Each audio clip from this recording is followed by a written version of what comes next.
장하성 청와대 정책실장은 국회 운영위원회 업무 보고에서 한국 GM 군산공장 폐쇄와 관련해 정부가 포기하는 게 아니라 이미 GM이 폐쇄 결정을 이사회에서 내린 것이라고 밝혔습니다. 장 실장은 5, 6년 전만 해도 군산공장의 생산 대수가 20만 대에 이르렀는데 최근엔 10분의 1 수준으로 줄어서 이미 GM이 군산공장을 크게 줄여가는 상황이었고 고용도 굉장히 많이 줄였다고 설명했습니다. 이어 군산공장 폐쇄 결정을 되돌리긴 쉽지 않다고 말했습니다. GM 이사회가 전격적으로 저희들에게도 또는 산은에도 사전 통보 없이 결정을 했기 때문에 그거를 되돌리기는 저희들이 좀 쉽지 않다. 장 실장은 문재인 대통령이 말한 특단의 대책은 군산공장 폐쇄로 생기는 지역경제 문제를 돕기 위한 것이지 그 자체를 용인하는 것은 결코 아니라고 밝혔습니다.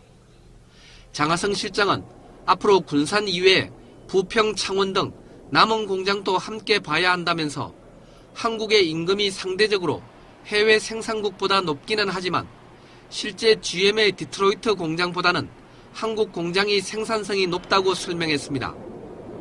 또 어떻게든지 우리 일자리를 지켜야 하지만 결코 우리 국민의 세금을 헛되게 쓸 수는 없는 것이라고 강조했습니다. 장 실장은 산업통상자원부와 2대 주주인 산업은행이 경영 내용을 투명하게 조사하고 나서 구체적인 지원책을 논의하자는 것으로 알고 있다고 덧붙였습니다. 미국계 로펌 에이킹건프의 한국 측 대리인은 한국계 김석한 변호사였습니다. 김 변호사는 에이킹건프가 다스 소송을 맡기 전 청와대에서 이명박 전 대통령을 2차례 이상 만난 것으로 전해졌습니다. 김백준 전 총무기획관이 두 사람이 만나는 자리에 동석했다고 검찰에 진술했습니다. 김 전 기획관은 이 자리에서 김 변호사가 삼성과 자문계약을 맺는 방식으로 삼성이 다스의 소송비를 대납하게 하고 자문계약료를 부풀려 청구한 뒤 차액을 이 전 대통령에게 주기로 했다고 검찰에 진술한 걸로 알려졌습니다. 청와대 만남 이후 에이킹건프는 실제로 다스 미국 소송을 대리했고 이 전 대통령 재임 중인 2011년 2월 다스는 BBK 투자금 140억 원을 찾아갔습니다. 김 전 기획관은 이 전 대통령이 퇴임 이후 자신을 통해 김 변호사에게 자문료 차액을 달라고 요청했지만 받지 못했다고 검찰에 진술한 걸로 알려졌습니다. 검찰은 김 전 기획관의 진술 등을 토대로 이 전 대통령이 다스의 투자금을 돌려받는데 직접 개입한 것으로 보고 있습니다. 검찰 수사는 이 전 대통령의 직권 남용 의혹을 밝히는 데 집중되고 있습니다. 파벌 싸움의 민낯이 처음 드러난 건 2006년 토리노 올림픽 때입니다. 당시 우리 선수들은 한국 체대와 비한국 체대 출신으로 나뉘어 훈련했습니다. 4년 전 소치 올림픽 때는 안현수의 아버지가 전명규 빙상용맹 부회장 때문에 아들이 러시아로 귀화했다고 폭로해 파문이 일었습니다. 파벌의 문제점이 사회적으로 물의를 일으키자 전 부회장은 바로 사퇴했습니다. 이후 잠잠하던 파벌 싸움은 지난해 2월 빙상연맹이 주위의 우려를 무릅쓰고 전명규 전 부회장을 다시 영입하면서 불거졌습니다.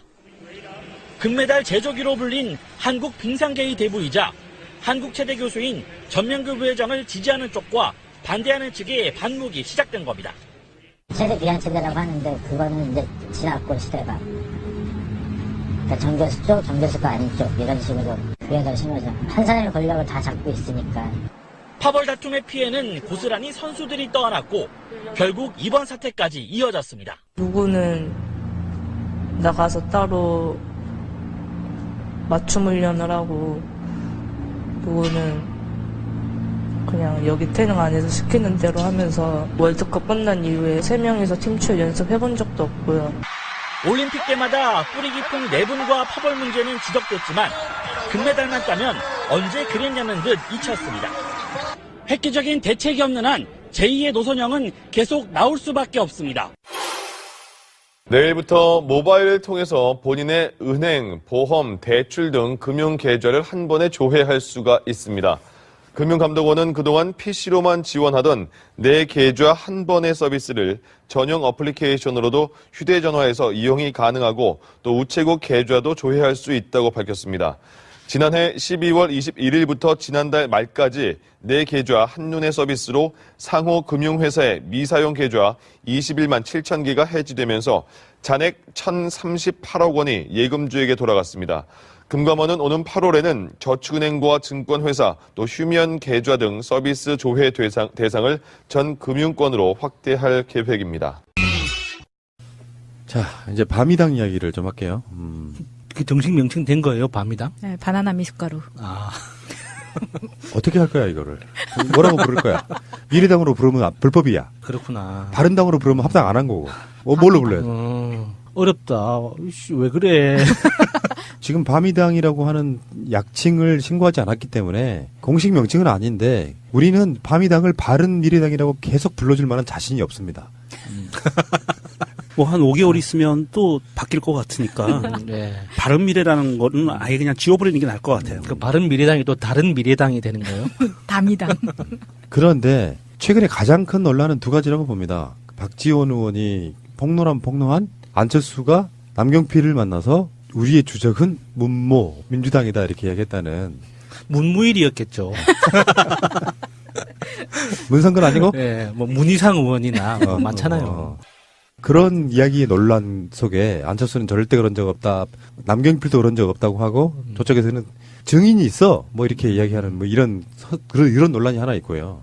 하나는 바른미래당 밤이당에 가 있는 비례대표 3인이 민주평화당에서 공직을 맡는다는 그 재밌는 이야기예요. 저는 이따 다시 이야기를 하시고. 나 이런 경우는 사실상 거의 처음 보거든요. 일단 그 이야기부터 한번 해보시자고. 주적 발언. 이 발언이 어떤 상황에서 나왔을 것 같으세요? 그러니까 남경필이 이제 안철수한테 궁금했겠죠. 너는 정말 내 편이냐? 우리가 연대할 만한 사람이냐? 관계냐? 이거를 확인하기 위해서 이렇게 박지원 의원의 이 이야기가 정말 사실이라면 남경필 도지사가 궁금했겠죠. 당신은 정말 누가 주적이냐? 당신에겐 정치적인 주적이 누구냐? 그래서 주적이 동일하다면 우리는 당은 달라도 연대할 수 있다. 뭐 이런 이야기를 하려고 나온 이야기 아닐까 그렇게 생각이 돼요. 사실 이거는 안철수가 남경필을 자기하고 같은 노선을 걷게 하려고 설득하기 위해서 배틀한 멘트라고 알려져 있어요. 그러니까 안철수가 남경필에게 문재인은 나의 주적이야. 우리의 주적이야. 우리는 동질성이 있어. 라고 하면서 설득하기 위한 거라고 지금 알려졌거든요. 이 상황에 대해서 지금 박지원 의원이 이 이야기를 하고 나서 안철수 측에서는 형사고발하겠다고 나왔어요. 법정에 가서 밝혀지겠네요. 박지원은 그 말을 듣고 그런 걸로 또 고소고발까지 하면 또 절장부지 뭐 이렇게 녹음이 안 돼 있는 이상은 사실은 또 박지원 의원이 더 불리할 수는 있습니다. 왜냐하면 증인 쓸만한 사람이 그 자리에 있었던 사람일 테니까 뭐 여러 가지 부분이 있을 것 같고. 근데 이상돈 의원이 언론상에서 인터뷰한 거를 보면은 그 흐름이 예를 들어서 저는 안철수가 문재인 대통령 및 민주당이 주적이라고 말하는 건 새삼스럽지 않죠, 사실은. 네. 정부 출범한 이후에 김희수를 낙마시킨다든지 하는 주요 화력이 주로 문재인 대통령 까는 쪽으로 갔었잖아요. 우리는 다 알고 있잖아요. 그러니까 새삼스럽지도 않아요. 그런데 민주평화당으로 떨어져 나온 국회의원들의 전체적인 분위기를 보면은 이제 좀 이해가 좀 됩니다. 그러니까 뭔가 정말 이상한 아이였다는 거예요. 예를 들어서 대선 때부터 저 사람 정말 이상하다. 수준이 떨어지는 거지. 진짜 갑절습니까? 이런 거라든지 아바타입니까라든지 보면서 무슨 대선 후보가 저 따위냐. 자기가 그 말을 함으로써 자기의 이미지를 확정 지어주는 전략도 없고 아무것도 없는 그러면서 당 공식 라인을 통해서는 선거운동하지 않고 자기 사적으로 그냥 하다 보니까 뭔가 엇박자가 나고 하다못해 포스터까지도 그냥 개인적으로 만들었다 이런 분위기가 좀 있잖아요. 정말 좀 인상적이었죠. 그 포스터도. 당 이름 없는 포스터. 예. 모두가 비상식적이라고 봤다 이런 거고. 결정적인 거는 지금 저쪽에서는 이제 뭐 당을 만들어 나가서 니들이 지금 분당에 나갔네 공격을 하지만 우리는 바른정당과 통합에 찬성한 적이 없는데 그거를 계속해서 법을 바꿔가면서 밀어붙여가지고 아예 쌩 무시해버린 거 아니에요. 네. 전당대회도 결국은 아침에 한 거 그것까지 꺼냈다가 너무 욕을 쳐먹으니까 아예 오프라인 전당대회를 안 했어요. 온라인만 했나요? 온라인 정당화를 성공했네. 그러다 보니까 결국에는 그러니까 간단히 말하면은 저는 두 집단이 이해가 맞아 떨어진 거라고 봐요. 대선 때부터 보고 대선 조작 사건 나고 당대표 일찍 나오고 하면서 쟤 이상한 애네 라고 생각해서 나가고 싶었던 민주평화당이나 안철수 입장에서 사사건건에 당대표 발목을 잡고 있는 쟤들을 나가라는 의미에서 기가 막힌 타이밍에 서로 간의 이해관계가 딱 맞아떨어진 거죠. 그러니까 밖으로 말할 때는 막 당을 배신해 나가면 되냐 이야기하지만 사실은 등 떠민 부분도 있는 것이고 민주평화당 쪽에서는 네가 그랬기 때문에 나온 거지 우리는 피해자라고 계속 하지만 속마음은 안철수가 잘해준 거죠. 뭐 그런 상황이라고 보면 되는 거죠. 그러니까 이상돈 의원 입장에서 정말 이렇게 거칠 게 없어요. 이제는 명백한 해당 행위잖아요. 이상돈 의원의 모든 발언과 행동들이 명백한 해당 행위인데도 불구하고 지금 바미당에서는 어떻게 보내주지도 못하고 행동을 말리지도 못하고 이게 누가 봐도 해당 행위면은 뭐 제명을 하든지 징계를 해야 되는데 징계조차도 못하고 있어. 바미당의 이상돈 의원이 예. 민주평화당의 정책연구원장, 우리 방송으로 말하면은 김민석 원장 역할을 하는 거예요. 그 지금 민주당의 민주연구원장을 다른 당 사람이 하는 거랑 똑같은 거야. 그러니까 자유한국당에서 그 민주연구원장 하는 거 뭐 이런 격인 거죠. 그리고 지금 두 사람 더 있죠. 박주현, 장정숙 두 의원은 지방선거 대책본부의 본부장급 역할을 맡길 계획이라고. 진짜 너무 재밌더라고요. 이런 상황이 사실 우리가 본 적이 있어요? 그러니까 이게 선관위에서도 상상조차 못하는 거잖아요. 전례가 없으니까. 예. 이런 상황 자체가 그러니까 제한 규정 자체가 없는 거죠. 이 상황에 대해서. 그러니까 당적만 이중당적이 아니면 상관이 없는 걸로 지금 선관위에서는 입장을 정한 것 같고요. 생각해보면 그런 것 같기도 해요. 제가 민주당 당적을 가지고 있지만 예를 들어서 정의당 뭐 지역선거대책본부에 뭐 자원봉사를 한다거나 뭐 이렇게 한다고 해서 법적으로 문제될 건 없거든요. 뭐 그런 차원에서 보면 요번에 이 그 이상돈, 박주현, 장정숙 의원 3명이 민주평화당에서 뭔가 다른 당직을 맡는다는 게 법적으로 문제될 건 없는데 근데 사실 이거는 누가 봐도 이상한 거고 그러니까 바미당 입장에서는 명백한 해당 행위잖아요. 이거는 이게 뭔가 엄청난 징계를 내려야 되는 거거든요. 빨리 잘라달라고. 근데 징계도 안 해. 정말 착한 사람들만 모여서 바미당을 만들었나 봐요. 사실은 이게 예견돼 있던 부분이잖아요. 뭐 이따가 김연아 얘기도 다시 나오겠습니다만 결국에는 뜻이 안 맞는 사람을 사실은 정당 보조금 외에는 그들이 노리는 게 없어요. 뭘 얼마나 도와주겠어요. 네. 정당 보조금을 더 받기 위해서 반대로 말하면 상대방한테 덜 주기 위해서 묶어두고 있는 거거든요. 이렇게 안고 가느니 저는 출당시켜주는 게 100% 낫다고 생각해요. 그러니까 하태경 의원이 또 개소리를 하더라고요. 이렇게 몸부림치는 의원들 그냥 보내주면 되지 않느냐. 그러니까 마음은 다 똑같다는 거야. 결국에는 법안이나 정책을 가지고 투표를 할 때 그 사람들의 정체성이 드러나는 거기 때문에 당 소속이 어딘가는 중요하지 않다. 마음은 똑같기 때문에 굳이 출당시킬 필요가 없다는 거예요. 무슨 말인지 이해가 됩니까? 네, 이거 적어왔는데 무슨 말인지 몰라가지고 들으면서 메모해가지고 적어왔는데 그 이야기는 이유가 있을 것 같은 게 김연아가 결국에는 반성문 쓰고 자유한국당에서 당원권 정지가 됐던 것을 풀었어요. 그러니까 의원총회 같은 데 다시 나오기 시작하는 거죠. 그러면서 사실은 바른정당으로 가는 거 포기한 상태가 되노니 하태경 입장에서는 그중에 가장 세게 발언하는 사람이잖아요. 지금 바른미래당에서는. 그렇다 보니까 그런 식의 약간 발언이 나온 게 아닌가 싶은 생각이 드는데 그 이상돈의 증언에 의하면은 그런 거잖아요. 유승민이나 기존에 있던 바른정당 출신들 입장에서 보면 안철수를 당장은 볼 일은 많이 없을 거예요. 당직을 내려놨기 때문에 무슨 최고위원 회의나 이런 데 나오거나 그러진 않고 현역도 아니니 뭐 의원총회를 나오겠어요? 뭐 어떻겠어요? 근데 나중에는 또 똑같은 사단이 나서 당이 찢어질 거다 이렇게 누구나 예상할 수 있는 부분이지 않습니까? 이상돈 의원의 굉장히 재밌는 발언 하나 봤는데 안철수의 서울, 부산시장 출마설이 있는데 이건 절대로 안 됩니다. 시장 같은 건 할 수 있는 능력도 안 됩니다. 서울시가 고담입니까? 정말 모욕적이네요. 사실 이 부분이 시사하는 게 그렇게 적지만은 않아요. 이 발언이 어떤 의미를 갖고 있냐 하면 사실 아까도 우리의 주적은 문재인이다라고 안철수가 이야기했다는 그 박지원 의원의 말처럼 바른미래당과 자유한국당은 사실은 바미당에서 안철수가 서울시장을 출마하는 순간 바미당과 자유한국당은 선거연대를 합니다. 이건 100% 그렇게 예측이 돼요. 그래서 바미당은 서울시장에 전력 투구하면서 자유한국당 표를 더하고 자유한국당은 인천시장과 경기도지사에 전력을 하면서 그쪽에 또 바미당 표를 더하고 해서 선거연대를 할 확률이 굉장히 높거든요. 그러면서 1대1 구도로 가져가려고 하는 시도가 있을 거예요. 예, 이런 상황에서 서울시장에 나온다.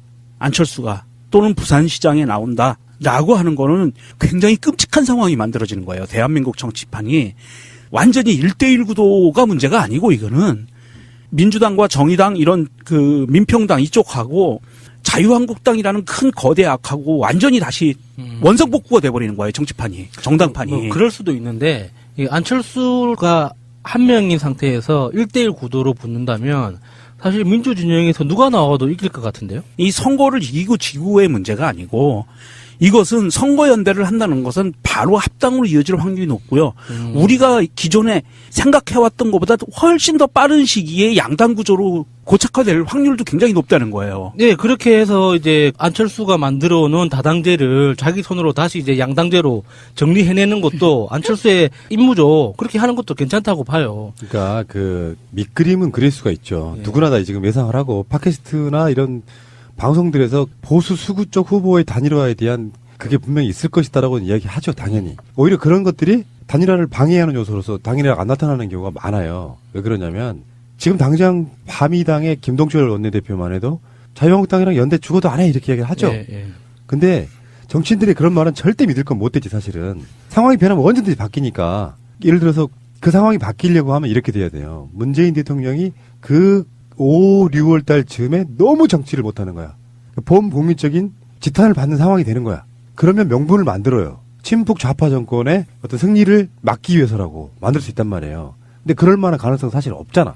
현재까지. 그러니까 자꾸 우리가 이런 말을 던지면 알면서도 던지면 단일화하기는 사실 힘들어지는 부분도 있고 그런 경우 있잖아요. 서울시장이나 경기도지사나 이런 부분은 특히 이 두 광역이 대한민국의 반이니까 거기에서 자유한국당이 후보를 안 내기는 힘들다는 게 정설이에요. 선거 조직 자체가 안 돌아가 버리니까 내 당에 후보가 없어. 그래서 구청장하고 시의원하고 구의원 정도만 뽑아. 그러는 선거는 치르기 힘들 거다. 그러니까 안철수는 만약에 누가 그 당들을 다 아우르는 밑그림을 그린다면 부산시장은 오히려 가능성이 있을 수도 있는 그림을 그릴 수가 있는데 예를 들면 서병수를 홍준표가 싫어해요. 그런데 명분도 좀 있고 근데 저는 아직까지도 초지일관 이런 생각하거든요. 송파을 나갈 거다. 네. 그러니까 그림만 엄청 띄워놓고 마치 양보하는 모양새로 이렇게 할 수는 있어요. 거기서 바른미래당의 후보가 안 나오는 상황. 아예 출마를 포기하는 상황에서 왜냐하면 바른미래당이 사실 서울시장을 가져갈 수 있을 거라고 생각하는 사람은 없잖아요. 네. 그 상황에서 자연스럽게 그러면 안철수가 송파을로 가고 보수 후보 쪽이 살짝 빠져주는 방식으로 그런 딜은 가능하다고 봐요. 그러니까 안철수는 결국에는 서울시장 후보는 하기는 힘들다. 만약에 지방선거 나오고 싶으면 부산시장이 훨씬 더 그러니까 나올 가능성이 있다는 거고 오히려 그런 분위기 속에 슬쩍 송파을에 숟가락 얹을 거다가 제 일관된 생각입니다. 그러니까 서울시장 후보로 안철수와 1대1로 붙는다면 포나님이 출마해도 이기죠. 그렇지. 예. 가만히 있어봐. 기분이 좋아야 되는 것 같아. 이제 안철수의 끝발이면 그 정도라는 뜻입니다. 그러니까 이상돈이 말한 거는요. 이거는 어마어마한 부분이에요. 서울시장 맡을 까면 안 된다는 거 아니에요. 예. 한때 최측근이었던 사람 이야기예요. 엄청난 내부 고발이 된 거예요. 이거는. 저 새끼 정치하면 안 돼. 다 가짜야. 이런 느낌이잖아. 예. 듣고 있는 안철수 입장에서 정말 부글부글 하겠습니다. 그 와중에 이제 김연아가 자유한국당에 당원권 정지 3년이 내려졌었거든요. 그 중에 이제 중간에 풀린 거죠. 네, 그렇죠. 그러면서 이제 의원총회에 나와가지고 일종의 반성문을 쓴 건데 표현이 이랬어. 고난의 순간에 함께하지 못했고 신념을 지키다 보니 한 행동이었다. 징계를 풀어줘서 고맙다 이렇게 이야기했는데 신념을 지킨다는 표현이 거슬렸던 거예요. 그러면 나머지 자유한국당 국회의원들은 예. 신념을 안 지킨 국회의원이 된 거잖아요. 그래서 거기서 막 중간중간에 막 발언이 터져나오고 그랬던데 어쨌든 간에 김연아는 바른정당 가지 못하고 다시 자유한국당에 투항한 거죠. 이 자유한국당 관련 기사를 보면서 자유한국당 의원들의 불쾌함이 이해가 되는 굉장히 희귀한 기사 중에 하나였어요. 이렇게 왜 다른 의원들이 김연아 의원을 보면서 화를 내는지 이해가 되더라고요. 이게 다 끝까지 연맥인 거잖아요. 징계 풀려서 나왔는데도 불구하고 연맥이겠다는 이 마음의 끄트머리를 결국엔 들키고 말았어요. 이것도 조건부로 한 거죠. 저의 행동으로 마음이 상하신 분들이 있으면 사과드린다. 사람들이 우리나라 사람들이 사과를 잘 못해. 네. 사과의 스킬이 좀 떨어져. 이런 느낌이 있고. 아무튼 재밌습니다. 지금 자유한국당도 그렇고 바른미래당도 그렇고 고만고만한 스머프들이 지금 도토리 키재기 하고 있는데 결국에는 뭐 정치는 생물이니까 우리가 예상하는 것처럼 서로 간에 연대 또는 합당 시도가 분명히 있기는 할 거예요. 근데 지금부터 이렇게 방송이 계속 미리 김을 빼놔야 나중에 그런 시도도 좀 줄어들고 자기들이 한 말이 있기 때문에 못하는 경우도 있어요. 김동철 같은 경우는 정색하잖아요. 우리는 연대나 합당 이런 거 안 해. 계속해서 그런 메시지가 많아지면 예. 나중에는 아예 어느 누구도 그런 시도를 하지 않는 효과를 본다는 거예요. 그러니까 우리가 뭐 가끔씩 어떤 분이 인터뷰하면서 부동산 이야기할 때 너 보고 집 안 샀는데라고 말하는 건 잘못된 생각이에요. 계속 그 이야기를 하면 그게 효과가 돼서 나중에는 그게 일종의 그 방어막, 안전장치 이렇게 되는 부분이 있거든요. 그래서 그게 예상하건대 예상이 틀렸을 때 오히려 더 고마워야 되는 그런 부분이 있다고 생각합니다. 사실 김동철 의원 같은 사람을 꼬시는 건 정말 쉽습니다. 의원 내각제를 약속하면 됩니다. 의원들 중에 대표적으로 개헌론자, 그 중에서도 의원 내각제를 주장하는 사람이기 때문에 이게 너의 편이다라고 하면 어떤 조건도 받아들일 겁니다. 호남토들은 일종의 결이 영남토랑 똑같아요. 네. 생각하는 게. 예, 정권 연장을 위한 싱크탱크 41번째 시간입니다. 시간이 왜 이렇게 빠른가? 요즘에 그런 걸 느끼거든요. 정권 교체를 위한 싱크탱크 끝나고 바로 정권 연장 시작했는데 41번째가 왔어요. 10달 됐다는 소리죠? 네. 50회면 1년 가까이 돼가는 거고 시간이 굉장히 빠릅니다. 그만큼 우리는 늙어가고 있습니다. 사회 발전을 위한 정신이 썩어가고 있는 거예요, 지금. 스트레스 받으면서. 여러분들은 다 독립운동가 했듯이. 자, 팟캐스트계의 체계바라. 복지권 소사이어티의 사실상의 단독대표. 공동대표, 우리 이상희 대표님. 네, 이상희 교수입니다. 네. 이제는 부정을 안 하시네요. 부정해봤자 소용없다는 걸 제가 알았습니다. 알겠고요. 자, 다음에 복지과 소사이어티의 운영위원장이신 우리 이상구님. 예, 반갑습니다. 이상구입니다. 예, 어서 오시고요. 그리고 복지과 소사이어티의 홍보팀장 퀴즈맨 서정우님. 네, 안녕하세요. 서정우입니다. 예, 이렇게 소개를 해드렸고요. 게스트 한 분 계시는데 게스트 먼저 소개를 해드릴게요. 일단은 최태욱 교수님 나오셨는데요. 최태욱 교수님 소개는 우리 운영위원장님이 해주십시오. 자, 최태욱 교수님. 네, 안녕하십니까. 반갑습니다. 예, 어서 오십시오. 목소리가 좋으십니다. 고맙습니다. 최태욱 교수님은 어떤 분이십니까? 예. 저희가 우리 세가나달라의 지난번에 최백로 변호사님이나 또 하승수 비례민주주의 연대 공동대표님도 이제 여러 차례 출연을 하셨는데 이제 드디어 원조가 나오신 거예요. 예, 이 모든 것을 만드신 당사자, 창립자입니다. 진짜가 나타났어, 진짜요. 그렇습니다. 실세가 따로 있었군요. 예, 예. 비선 실세는 아니죠. 핵심이라고 해야 돼요. 핵심. 최백로 대표님이나 하승수 변호사님이 다 이 최 교수님이 그 움직이는 기획에 따라서 활동을 하신 건데요. 정확하게는 이제 그분들은 영입되신 분들. 예. 그분들은 그러면 최태욱 교수님의 아바타입니까? 그렇진 않고 최태욱 교수님이 영입하신 분들. 아하, 예. 네. 원조. 예. 최 교수님은 지금 한림대학교 국제대학원의 교수님이시면서 이제 정치학을 전공을 하셨는데요.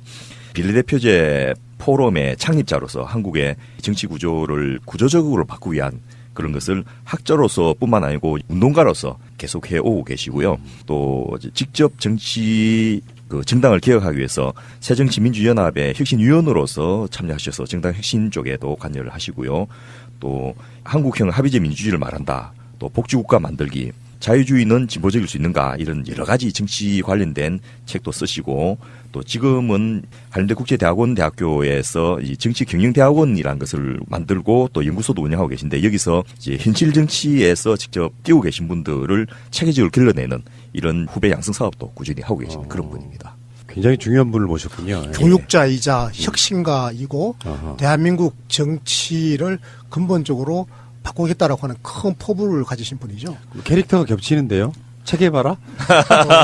저는 이제 사회운동가고 저분은 이제 정치제도 개혁가. 그러니까 최장집 교수님의 2세대라고 보면 되죠. 그렇습니다. 그렇구나. 1세대가 최장집 교수님이라면 이 비례민주주의라든지 합의제 민주주의 같은 정치 혁신가 그룹으로 치자면 아마 2세대가 아닌가 이런 생각이 듭니다. 그러시군요.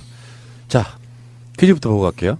자, 이번 주는 비례대표제를 주제로 한 방송이기도 해서요. 그래서 내용을 좀 준비해 봤는데요. 비례민주주의의 실세가 아닌 하승수 대표의 권유문을 제가 한번 읽어보겠습니다. 5줄짜리인데요. 저한테 온 문자 메시지인데요. 제가 대통령 발의 개헌안을 준비하는 국민헌법 자문특별위원회 부위원장 겸 국민참여본부장을 맡게 되었습니다. 3월 중순까지 집중해서 활동할 예정입니다. 오늘 홈페이지가 개통되어서 기본권 강화, 집정민주제 도입, 선거제도 개혁, 정부 형태 개선, 지방분권 등에 대해 쉽게 의견을 표시할 수 있게 되었습니다. 참여해 주시고 주변에 많이 알려주세요. 검색창에 국민헌법이라고 치시면 됩니다. 라고 문자를 제게 주셨습니다.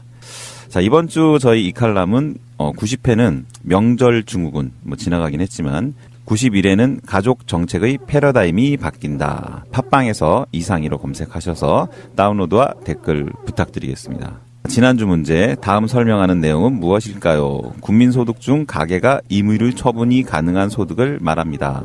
정답은 가처분 소득입니다. 자, 이번 주 문제, 지금 설명하는 위원회는 무슨 위원회일까요? 지난 2월 5일 문재인 대통령은 국회의 합의만을 바라보며 기다릴 상황이 아닌 현실에서 이제 대통령도 국민 의견을 수렴하는 등 개헌 준비를 시작할 수밖에 없다는 사실을 밝혔습니다. 그리고 이를 위해 대통령 자문기구인 정책기획위원회가 중심이 되어 국민의 의사를 수렴하고 국회와 협의할 대통령의 개헌안을 준비해 줄 것을 지시하였습니다. 이에 정책위원회 산하에 설치된 본위원회 대통령의 개헌안을 마련하고자 합니다. 여기서 말하는 이 위원회의 명칭은 무엇일까요? 1번 국민헌법자문특별위원회, 2번 헌법률 새 것으로 고치는 위원회, 3번 해장국민위원회, 4번 국민 MC 유재석 위원회. 애쓴다, 애써. 쥐어 짠 느낌이 훨씬 풍기는데요.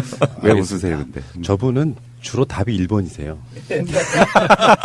막 답을 그렇게 막 공개하시면 어떡하십니까? 뒤로 갈수록 재미를 줘야 되기 때문에. 네, 그쵸. 가장 정답은 항상 1번에 꽂아놓는다는, 이번 아닐 수도 있습니다. 1번이 아닐 수도 있습니다. 네. 네. 이게 함정일지 아닐지는 아무도 몰라요. 예전에 저런 게 있었거든요. 유재석이 국을 먹다 이렇게 자기 앞에 손님한테 밀었어요. 이걸 네 글자를 뭐라 그럽니까? 그랬더니 이게 국민 MC라 그러더라고요. 알겠습니다. 정답은 복지국가 소사이어티 페이스북 계정이나 이칼람, 팟빵 댓글란에 달아주시기 바랍니다. 네. 자, 최태욱 교수님 모셨는데 우리가 하승수 변호사님이나 최병묘 변호사님 통해서 배웠던 단어 6글자 있죠. 연동형 비례대표제. 그리고 우리 방송도 그분들이 나오시기 훨씬 전부터 독일형 정당 명부제 이런 여러 가지 모델을 들어서 국회가 점점 비례대표 쪽으로 가야 된다. 지역구 정치에 폐해가 있다. 이런 식의 이야기를 많이 했습니다. 근데 최태욱 교수님 보니까 비례대표제 확대를 통해서 정치의 구조적 개혁 운동을 하시는 대표적인 인물이시라는 얘기를 좀 전에도 하셨고요. 그런데 그런 분들이 모이는 곳 중에 하나가 한림대 국제대학원 정치경영대학원이라는 게 있대요. 근데 이게 아시는 분들 아시는 굉장히 특이한 구조라는데 그것 좀 소개 좀 해주실래요? 예, 저희가 정치경영 전공이라는 걸 만들었는데요. 한마디로 하자면 정치가 양성소입니다. 그러니까 우리나라가 경제적으로는 선진국이라고 부르는 사람도 있을 정도로 전 세계에서 나름 의미 있는 나라가 된 지가 오래인데 그것에 비하여 정치가 너무 뒤처졌지 않습니까? 이건 누가 설명할 필요가 없을 정도인데. 근데 이 소위 선진국이라는 나라들에 보면 정치가 양성 시스템이 제대로 되어 있습니다. 대부분. 방식은 다 나라마다 다르지만. 예를 들어서 미국 같은 경우는 부자들이 기부 문화가 발달되어 있잖아요. 그래서 정치가 양성을 위한 돈도 거액이 나갑니다. 그래서 무슨 큰 재단이 만들어낸다든가. 또 하나는 대학원을 통해서 정치가들을 양성해냅니다. 그래서 매년 몇천 명씩이 소위 정치 시장에 나오죠. 유럽은 우리 알다시피 정당 정치가 잘 돼 있는 나라니까 정당들이 자기 이념에 맞는 정치가들 심지어 중학교 때부터 쫙 키워내죠. 그래서 정당 질서 내에서 위계 질서를 따라서 착착착착 정치가들이 직업 정치인들이 양성됩니다. 일본 같은 경우는 마츠시다 전경숙 이런 이게 있는 것처럼 거기도 역시 기업이 관여할 때도 있고 프랑스는 유럽 중에서도 특히 나라가 아예 정치가를 양성하죠. 그 에나라고 유명한 국립행정학교. 그런데 우리나라는 없습니다. 전에는 우리가 알다시피 육사 출신이었죠. 직업 정치인들의 풀이. 그 다음은 운동권. 그러면 이제 운동권도 없으면 그 다음 어떡할 거냐라는 문제인데, 이제 유명한 아웃사이더들을 영입해가지고 학당들이. 그래서 결국은 항상 아마추어 정치가 만연할 수밖에 없는 이유라서 이런 좀 직업 정치인들을 체계적으로 만들어낼 수 없을까라는 고민을 하던 차에 만들어진 전공입니다. 그래서 이론과 실천을 짧은 시간 안에 원리 중심으로 좀 교육을 하고 있습니다. 그러다 보면 유명 정치인들 있지 않습니까? 네. 그 일가를 이룬 정치인들 그런 분들도 강사로 오셔가지고 강의도 하시고 그러죠. 많이 그러죠. 예. 이론과 이제 정치 그렇죠. 현장의 실무가 이렇게 유기적으로 잘 엮인 그런 강의로 유명하다. 제가 이런 이야기를 들었습니다. 예, 고맙습니다. 실제 그렇습니다. 영국의 그 카메론 총리가 39살인가 그때 총리가 됐는데 그분의 정치 경력을 보니까 정당 경력이 20년이더라고요. 39인데. 그러니까 대학교 1학년 때부터 이제 발탁돼 갖고 양성이 돼 왔던 거죠. 그렇게 해야지 나라를 운영할 수 있는 좀 전문성을 가지는데 일본만 해도 뭐 중의원이나 참의원 같은 데 들어가서 좀 똑똑해 보이면 이제 개파에서 딱 발탁해가지고 그 소위 말해서 뭐 대장성 장관 또 내각부 총리실 이렇게 엘리트 코스를 쭉쭉 돌리면서 이제 그 양성을 하는 거죠. 근데 우리나라도 이제 세계 뭐 3050 국가라 해가지고 국민소득 3만 불 이상의 나라 중에서는 이제 인구 5천만 이상인 이제 7번째 나라인데 이런 큰 나라를 운영하는데 언제까지 이렇게 주먹구구식으로 계속 그 지가 혼자서 알아서 큰 정치인들을 발탁해갖고 써먹을 것이냐. 이제는 좀 체계적으로 양성해야 된다라는 이런 취지에서 교수님께서 그 정말 온갖 군데서 장학금을 끌어와가지고 이렇게 지금 현장 경험이 있고 가능성이 있는 분들을 발탁해서 교육을 시키고 계십니다. 그러니까 제가 아는 어떤 분이 지방에서 조그만 건설회사 하나 하시는데 그런 이제 지역적 기반으로 해서 국회의원 되셨는데 정말 컨텐츠 하나 없이 저런 데 들어가야 되는 거예요. 지금 정치경연대학원 같은 데 들어가서 정치의 컨텐츠를 갖추고. 근데 그런 분들 있지 않습니까? 사업을 해서 이제 돈을 좀 버리신 분들, 이런 분들은 이제 본인이 직접 대학원에 들어가서 공부를 하셔도 되고, 또 본인이 공부하시기에는 이미 조금 세월이 너무 많이 지났다라고 생각이 드시면 후배들 키울 수도 있지 않겠습니까? 그래서 후진들을 키우는데 뭐 기여하는 다양한 방식이 있거든요. 뭐 장학금을 갖다가 주면 그 사람 이름으로 직접 장학금을 전달을 하고 그 사람이 후배를 키우는 후기는 역할도 하는 거고요. 그래서 아주 좋은 프로그램들을 만들었더라고요. 참고로 지금 복지국가 소사이어티에서도 저희 학교에 장학생을 하나 보내고 있습니다. 그래서 저는 이렇게 주요한 시민단체, 더 바라기는 중소기업서부터도 이렇게 정치인들, 젊은 정치인들 키워내는데 지원을 해 주셨으면 이게 정말 장기 투자죠. 나라를 위하여. 근데 지금 최 교수님께서 비례대표제 포럼이라는 정치개혁운동을 시작하시게 된 특별한 계기가 있습니까? 뭐 특별한 얘기라기보다는 사실은 너무 교과서적인 얘기를 저는 계속 줄기차게 했을 뿐인 것 같아요. 그러니까 제가 박사과정에 갔을 때 저는 학부는 정치학이 아니었거든요. 그래서 아마 그랬을 것 같은데 그 모든 게 새롭더라고요. 아, 정치학에서 이런 걸 공부하는 거구나. 그런데 어느 날 그 제도가 사회를 바꿀 수 있다라는 너무 당연한 건데 지금 생각하면 그 당시로선 놀랐어요. 야, 이게 다른 조건은 일정한데 정치 제도가 바뀌면 나라가 이렇게 바뀌구나. 그 가난한 문제라든가 양극화 문제라든가 비정규직 노동자의 문제, 신자유주의 문제 이런 것도 곰곰이 생각하면 너무 당연하게 정치 제도가 어떠냐에 따라서 아주 달라지더라고요. 그래서 우리나라를 생각했을 때 우리나라도 이 정도 국부를 그동안 쌓아왔다면 이 국부를 적절히만 배분되면 복지국가도 만들 수 있다. 근데 배분을 누가 할 것인가? 그건 정치의 힘이 작동해야 되는 거 아닌가? 그런데 왜 정치의 힘이 작동하지 않을까? 제도의 문제네? 뭐 너무 단순한 것들이에요, 사실은. 그래서 제가 뭐 혼자서 이런 글 쓰는 거는 뭐 오래되어 왔지만 이렇게 글 쓰다가 동의해 주시는 분들이 당연히 많았고 그래서 한 2010년경에 비례대표제 포럼 아까 소개해 주신 그런 연구단체였습니다. 처음에는 그 학자와 몇몇 정치가. 그리고 요건 제가 말씀드리고 싶은 게 비례대표제 포럼 저희가 처음 만들 때 2010년도에 상징적인 정치가 세 분이 창립 멤버로 들어와 주셨는데 그 당시 민주당이었던가요? 이름이 하도 많이 바뀌어서 그 당시 천정배 의원, 그다음에 보수 쪽의 대표가 원희룡 의원, 진보의 대표가 노회찬 의원 이렇게 세 분이 각각 비교적 진보, 중도, 보수 이쪽에서 들어와서 재밌었어요. 저 스스로도. 야, 이거 개혁의 상징적 인물들이 들어왔고 그다음에 학자들도 꼭 정치학자만 아니라 경제학자, 뭐 사회학자, 뭐 이과에서도 들어오셨고 그리고 청년들 많이 오기 시작했고 시민단체 활동가 들어와 주셨고 이렇게 해서 저의 상식적인 얘기에 동의해 주시는 분들이 들어가면서 단체가 제법 커졌고요. 그래서 이제 연구단체만 머물 게 아니라 이제 사회운동단체 좀 더 나아가서 정치운동단체로 바뀌자 우리 스스로가 이런 게 2016년에 결의한 겁니다. 그래서 지금의 비례민주주의 연대로 바뀌었죠. 그렇군요. 네. 자, 그런데 이분이 아마 우리 방송을 꾸준히 들어오셨던 분들이라면 다 기억하실 만한 게 2015년에 문재인 대표 체제에서의 김상곤 혁신이 기억하실 겁니다. 최근에는 이제 이름은 좀 달라졌지만 최재성 위원장의 정당 발전이도 약간 비슷한 기능을 하고 있는 거고요. 근데 그 당시에 어떤 체질 개선의 의미에서 시스템을 바꾸자는 의미에서 혁신위원회가 만들어졌고 기억나는 인사로는 조국 즉 현재 민정수석도 있고요. 거기에 이제 그 혁신위원으로 활동하신 거잖아요. 그 중에는 뭐 여러 가지 분들 중에 제가 개인적으로 알고 있는 분들도 있어요. 뭐 예를 들면 이동학이라든지 인터뷰 해보신 분들이 몇 분 있는데 어쨌든 그 혁신을 통해 가지고 사실은 대권을 거머쥐었다. 라고 표현하는 사람도 있잖아요.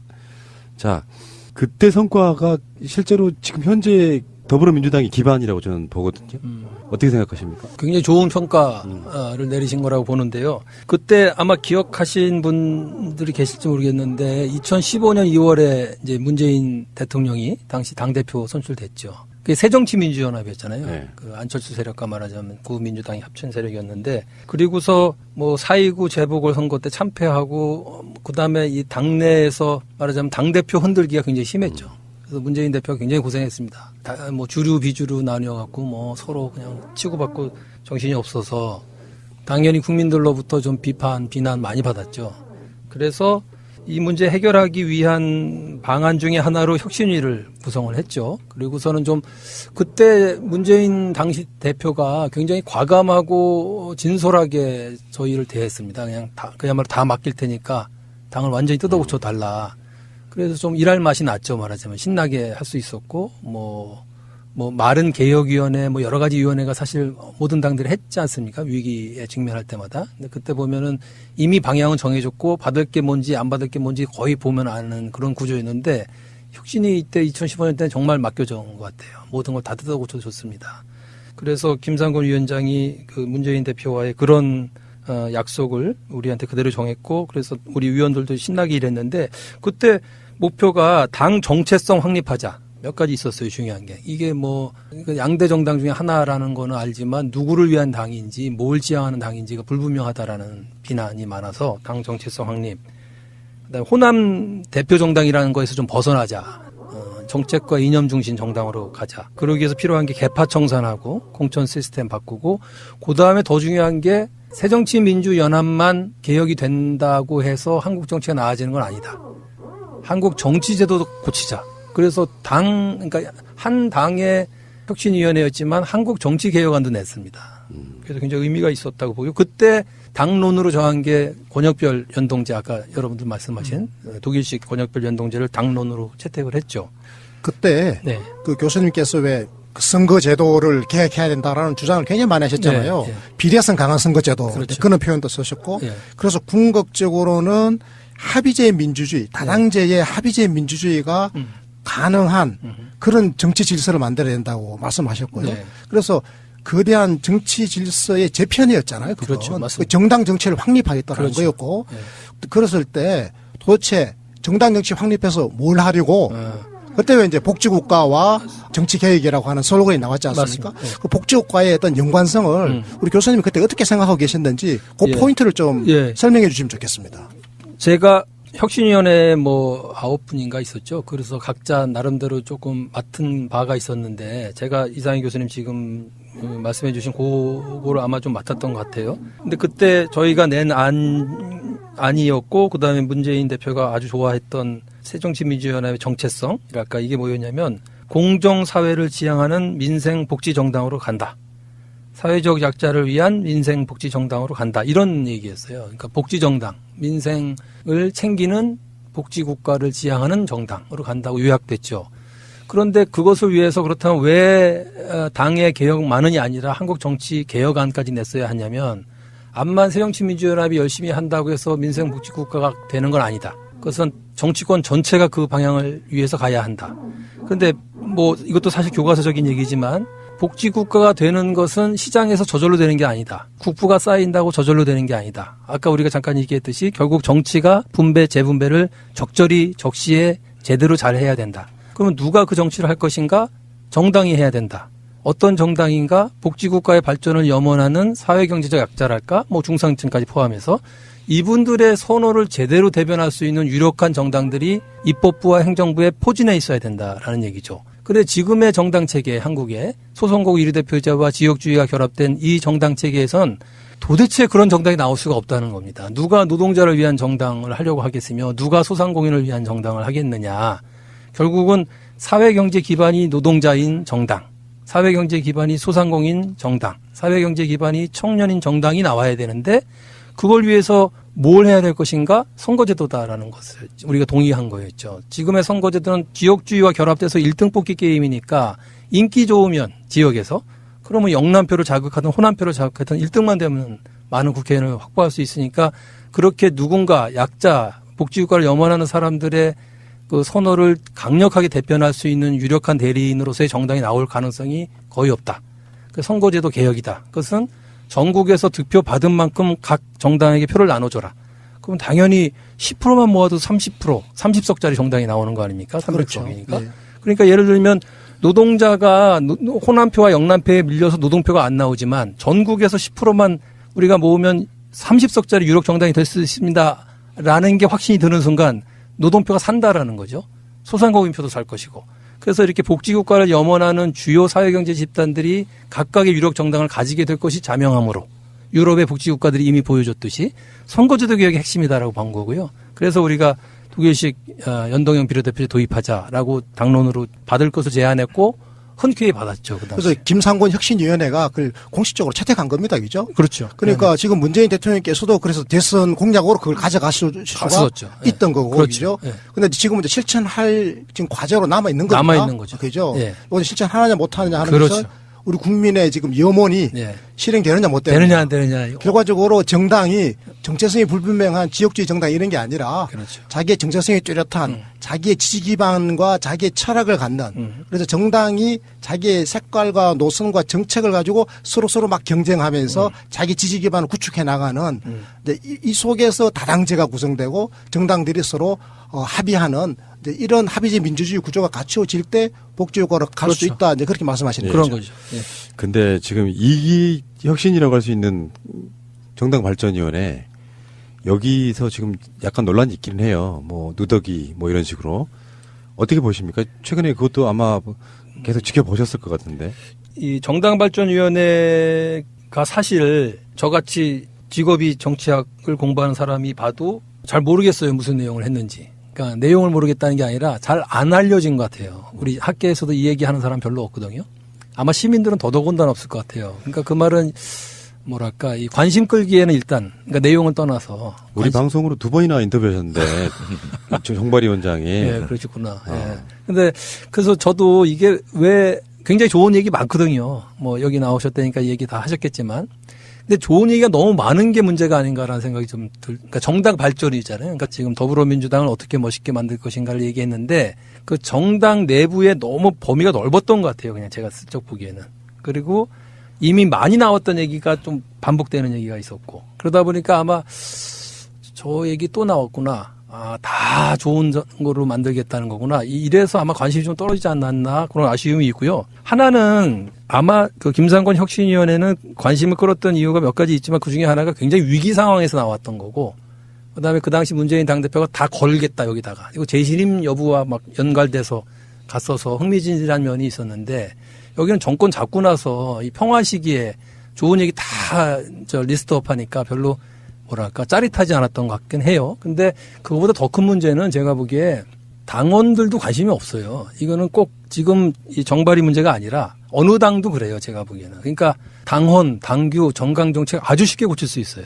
그러니까 또 고치는구나 이렇게 돼요. 사실은. 그 당원에게 전에 만든 당헌, 당규, 정강정책으로부터 구속받지 않아요. 아주 자유롭게 편하게 소수 사람들만 합의하면 또 고칠 수 있어서 이게 문제인 것 같아요. 하여튼 이게 그 소수 사람들만 이렇게 키핑을 하면 반대로 안 바꿀 수도 있고. 맞아요. 그러니까 안을 이렇게 딱 건졌는데 그 중에 뭐 한 거의 과반 이상이 삭제돼 버리는 상태가 되면 혁신이라고 볼 수 없겠죠. 뭐 그런 측면이 있는 것 같고요. 어쨌건 이제 오늘 여기까지는 최태욱 교수님의 여러 가지 견해들 한번 들어봤고, 자 진짜 중요한 건 오늘 이야기의 핵심 중에 하나는 대통령의 개헌 발의권. 그러니까 지금 현재 야당들이 지방선거 의식해서 6월 달에는 개헌할 생각 없다. 그러면 헌법에 정해진 대로 대통령이 개헌 발의하겠다. 요것이 핵심인 거예요. 근데 이 안이 이제 슬슬 지금 국민헌법자문특별위원회 이게 띄우기 시작하니까 국회를 무시하고 있다. 뭐 이런 식의 또 야당의 반응이 나오고 있고요. 계속 이렇게 돌아갈 것 같은데 일단은 뭐 이런저런 논란을 떠나가지고 6월 달에 개헌이 가능하겠습니까? 어느 쪽이 하든 간에. 우리 정치학자로서 한번 정말 어려운 문제이네요. 그냥 가능성만 보면 저는 아주 낮다고 생각합니다. 굉장히 정직한 정치학자입니다. 저는 반대로 보는데, 그러니까 이게 개헌이라고 하는 어떤 과정을 거치면서 촛불혁명을 담지 못하면 국민들이 진짜 화를 낼 것 같아요. 그래서 결국에는 한국인의 특성 중에 하나가 닥쳐서 공부하잖아요. 벼락치기. 그래서 분명히 기한 얼마 안 남겨놓고 뭔가 합의를 보고 그래서 결국에는 원포인트라도 개헌의 모양은 한번 띄우지 않겠느냐. 저는 이런 생각을 해보거든요. 이걸 거부하기 쉽지 않을까? 정치학자가 제일 싫어하는 게 원포인트 개헌 이런 편법이잖아요. 우리 정직한 정치학자께서 한번 기다려 말씀해 줘 보시죠. 뭐. 아니 저는 뭐 원포인트 개헌도 좋고 투포인트 개헌도 좋고 필요한 것들이 많으니까 개헌이 국민들도 아마 거의 다가 개헌의 필요성은 다 인정하더라고요. 어느 설문조사를 봐도. 근데 압도적이죠. 이제 시기. 뭐 방법 이런 거잖아요. 근데 저는 개헌을 늘 강조해 왔지만 그 가능성만 따져본다면 별로 가능성이 없다고 생각하는 이유는 첫째, 그러니까 발의권은 대통령과 국회한테 있잖아요. 둘 다. 뭐 누가 해도 상관없죠. 동시에 하든 따로따로 하든. 근데 의결은 국회를 반드시 거쳐야 되잖아요. 그 내용이. 그렇죠. 하나를 고치든 10개를 고치든 다 고치든 하여튼 3분의 2 국회 제적의원의 3분의 2가 찬성해야 의결이 되고 그래야 국민투표에 붙일 수 있는데 6월까지는 지금 얼마 안 남았잖아요. 근데 자유한국당이 어쨌든 반대하고 있잖아요. 자기네가 원하는 핵심은 권력구조를 분산형, 분권형, 다시 말해서 제왕적 대통령제를 폐하라. 지금 대통령제는 안 된다. 요게 단일한 건 아니지만 핵심 요구사항이에요. 그들이 원하는. 근데 이 자유한국당은 요거를 고치지 않는 한 어떤 개헌 논의에도 참여조차 안 하겠다. 이런 태도거든요. 그러면 자유한국당이 다 당론으로 반대하면 의결이 될 리가 없어요. 1개든 10개든 다든. 그래서 국민투표에 못 붙여요. 대통령이 발의를 하시던. 게다가 또 지방선거가 걸려 있어서. 그러니까요. 그래서 가능성만 따지면 뭐 옳고 그름을 떠나서 바람직하지 아니냐가 문제가 아니라 그냥 객관적으로 가능하냐 안 가능하냐. 자유한국당을 설득하지 않는 한 불가능하죠. 그냥 뭐든지 어떤 내용이든지. 그래서 저는 이게 자유한국당을 잘 설득해야 되는 싫든 좋든. 그러니까 이런 구조로 갈 수도 있다고 보거든요. 일단은 자유한국당 등 야당에 자극을 주기 위해서라도 대통령이 개헌 발의하겠다라고 띄운 거고 지금 일정은 굉장히 촉박한데. 그런 거죠. 그런데 이게 만약에 진짜로 야당은 반대하고 대통령 발의권으로 발의를 하고 국회에서 또 부결 나고 그러면 이제 저쪽 야당에서 그런 얘기가 최근에 나왔었거든요. 그 책임을 야당으로 돌리기 위해서 무리한 걸 던진다 이렇게까지 나오는데 일단 그러면 디테일로 한번 들어가 볼게요.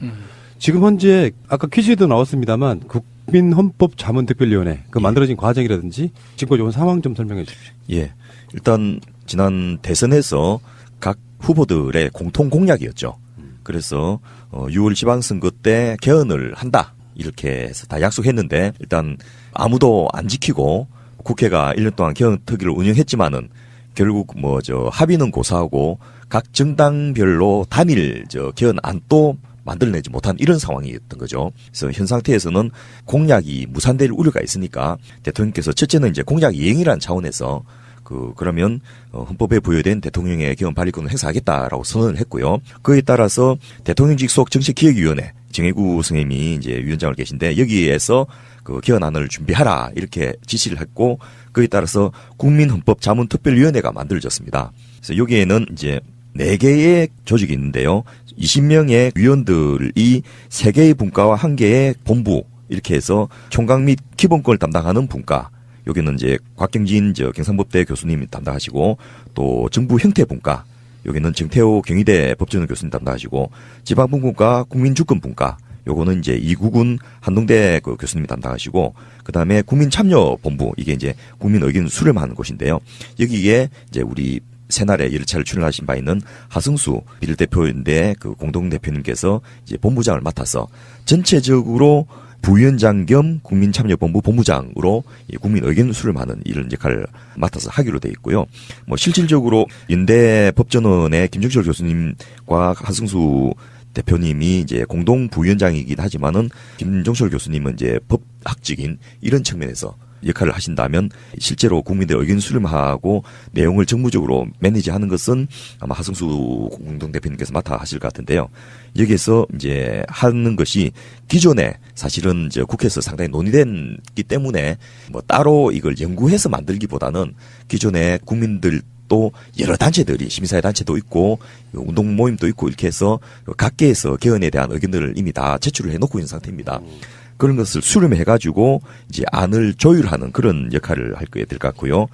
기본권 문과에서는 동일가치, 동일노동, 동일임금 같은 이런 기본권 강화 내용을 담고 또 정부 형태 분과가 막 제일 핵심이 될 것 같은데 현재의 대통령제를 유지할 것인지 아니면 그야말로 야권이 이야기하는 이원 집정부제를 도입할 것인지 이런 것을 할 것이고요. 지방분권 및 국민주권 분과에서는 국민소환제도, 국민발안제도, 배심재판 과 관련된 근거 마련 이런 것을 담당하게 될 것 같고요. 이런 그 안에 이제 직접 민주주의 도입이라든지 국회의원 선거제도의 미래성이 명기대로 하는 헌법적 근거 마련하는 거 이런 것을 담게 되지 않겠나 싶습니다. 근데 그 여기에 거론된 분들 보면은 법대 교수 아니면 변호사 이런 분들이잖아요. 예. 저는 국문과 교수를 한 두세 분은 들어가야 된다고 봐요. 이 헌법에 오타가 수백 개라는 지금이라도 바꿔야 되는 거죠. 30년이 지났는데. 그렇습니다. 지금 오타도 있고 문법 자체가 바뀌어서 오타가 된 것도 있고 그렇겠죠.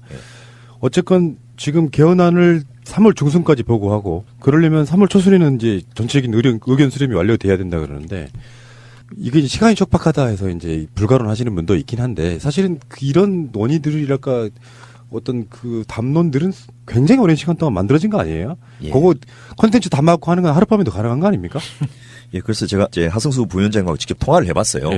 부위원장님, 실제로 지금 3월 중순에 대통령 보고를 하려면 12일 날로 이제 일정을 잡고 5일까지, 3월 5일까지 그 의견 수렴을 마무리 지어서 안을 조율하는 것을 한 일주일 할 것 같으면 실제로 이 위원회가 활동하는 액팅 기간이 2주밖에 안 됐는데 가능하겠습니까? 했더니 앞서 말씀하신 대로 일단 상당한 개헌안에 대한 모양이 거의 갖춰져 있기 때문에 그것에 대해서 이제 채택 여부만 심사하면 된다.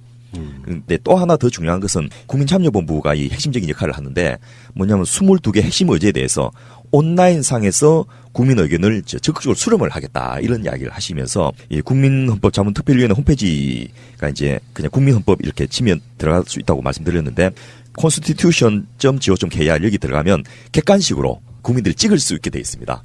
거기다가 자기가 원하는 것들을 많이 이제 표현을 해주시면 이것이 그야말로 국민의 대의를 담아서 개헌안을 발의합니다라는 어떤 대명분을 줄 수 있기 때문에 이 3월 4일까지 국민 의견을 모아야 되는 짧은 시기임에도 불구하고 최대한 많이 수렴해가지고 그것을 대통령께 보고하겠다라는 것이고요. 지금 또 오프라인에서는 구체적으로 전국 순회하면서 그 무작위로 추천한 시민들을 참여하는 수기형 시민 토론회를 권역별로 개최하고 또 청년이나 청소년 같은 분들을 모아가지고 워크숍도 개최하고 또 전국 지역 순회 간담회도 하고 각종 그 분과별로 토론회도 하고 이런 것을 동시다발적으로 최대한 많이 진행해서 온라인 오프라인에서 굉장히 다양하게 국민들 의견 수렴하는 역할을 하는 것이 자기들이 그 부여받은 임무다 이렇게 이야기를 했습니다. 근데 이제 우리 새날만 해도 그 개헌 요건 여러 가지 것들 중에 자치분권에 대한 홍보를 지금 담당하고 있거든요. 매일 그 광고가 나가지 않습니까? 그 광고 진짜 좋더라 나는. 나는 그 매일 들어요. 왜냐면 그게 지방분권의 목적 왜 하려고 하느냐. 복지국가 이렇게 나오거든. 아니 근데 매번 들어. 너무 좋았어. 그 카피를 제가 쓰고 편집도 제가 했는데 진짜?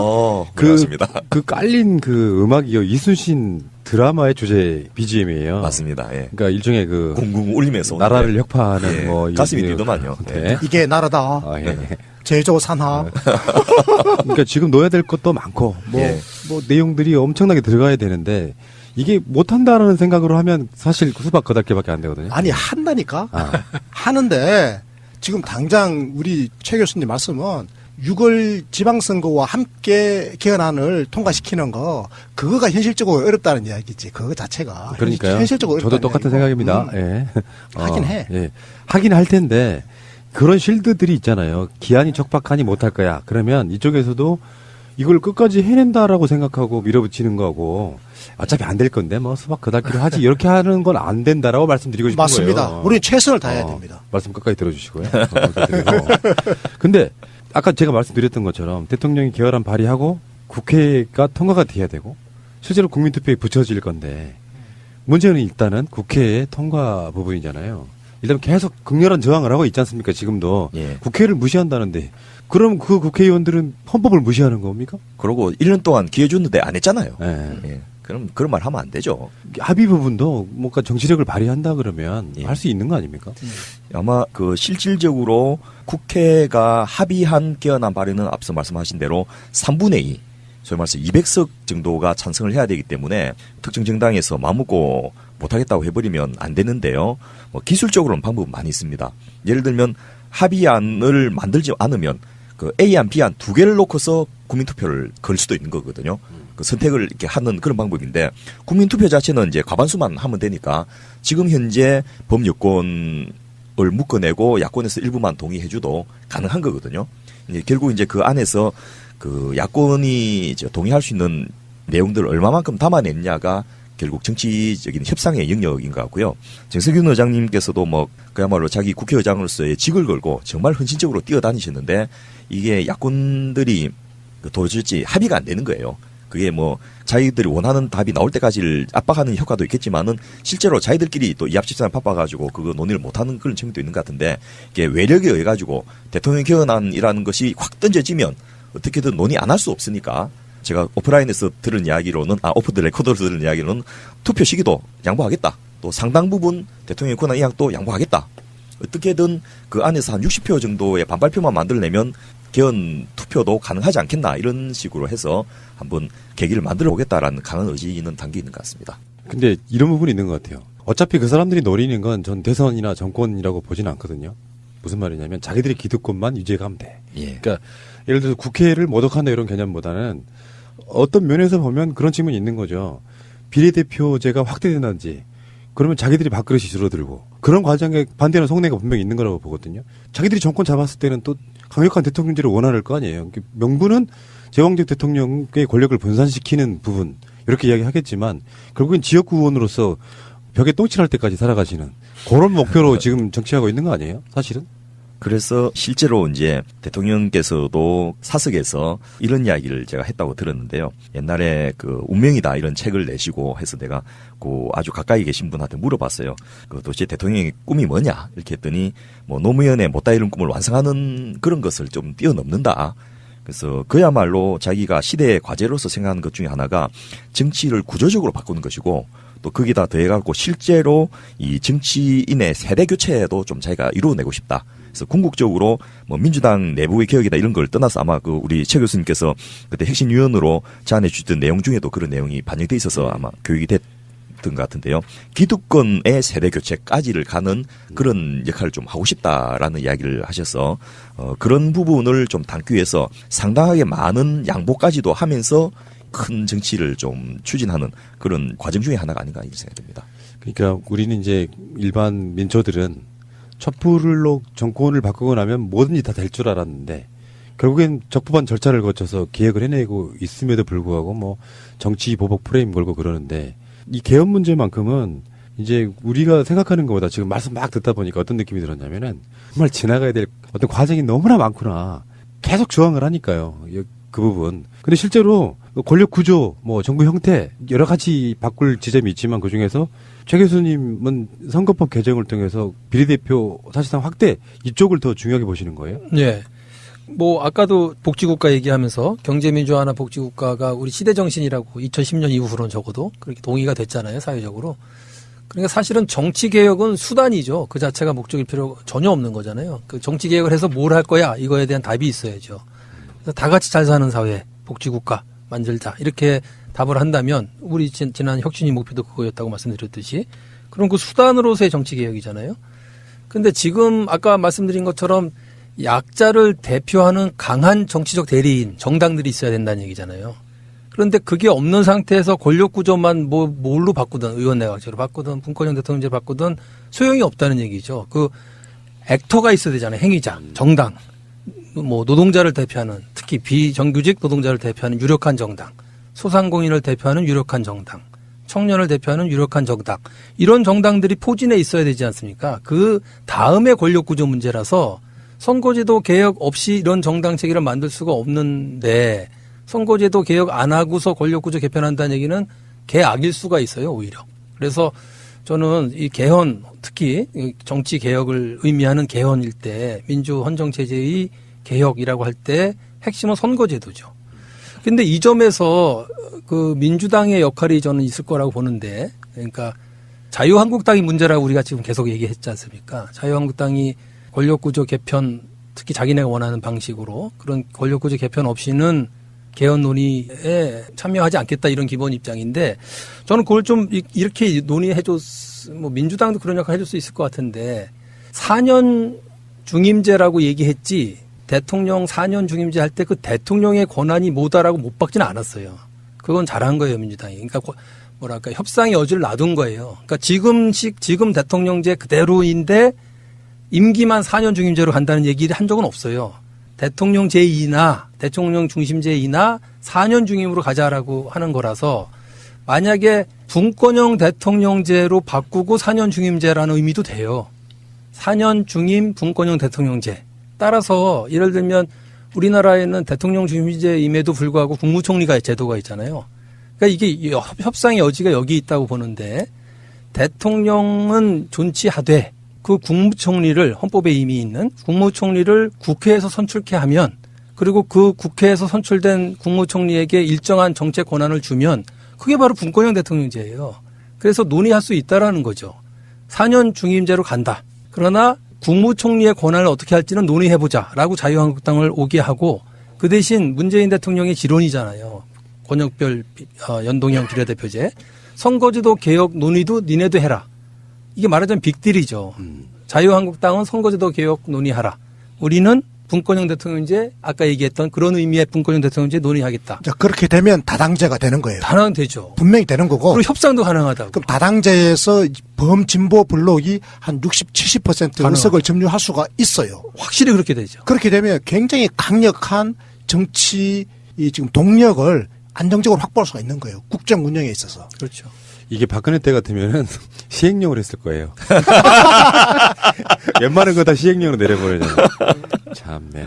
그 방금 교수님께서 말씀하셨지만은 총리 선출권을 국회에서 가진다는 말은 현재 이미 총리가 내각 추천권이 있지 않습니까? 국무위원 추천권이 있으니까 그야말로 이제 장관들을 국회에서 추천해가지고 그 임명하게 하니까 그렇죠. 그 준 내각제가 되는 거고 그럼요. 대통령은 이제 그 국무위원 해임권을 가지고 그걸 그렇죠. 견제할 수 있는 그런 이제 체크앤 밸런스가 되는데 문제는 지금 정당에 어떻게 국민들을 믿고서 그 대통령 권력을 이양을 하겠습니까? 그러니까 정당들도 우리가 지금까지는 다르다는 걸 확실히 보여줘야 되는데 그 보여주는 담보가 바로 비례대표제를 확대해가지고 괜찮은 사람들이 정당에 포진한다라는 것을 확실하게 자기들이 동의해주면 그때는 저는 얼마든지 그 다양한 형태의 권력 분산이 그 가능하지 않겠나 싶습니다. 저는 문재인 대통령 이렇게 하시는 거 보면서 제가 그분의 진정성을 믿게 됐는데 저는 믿어요, 진짜로.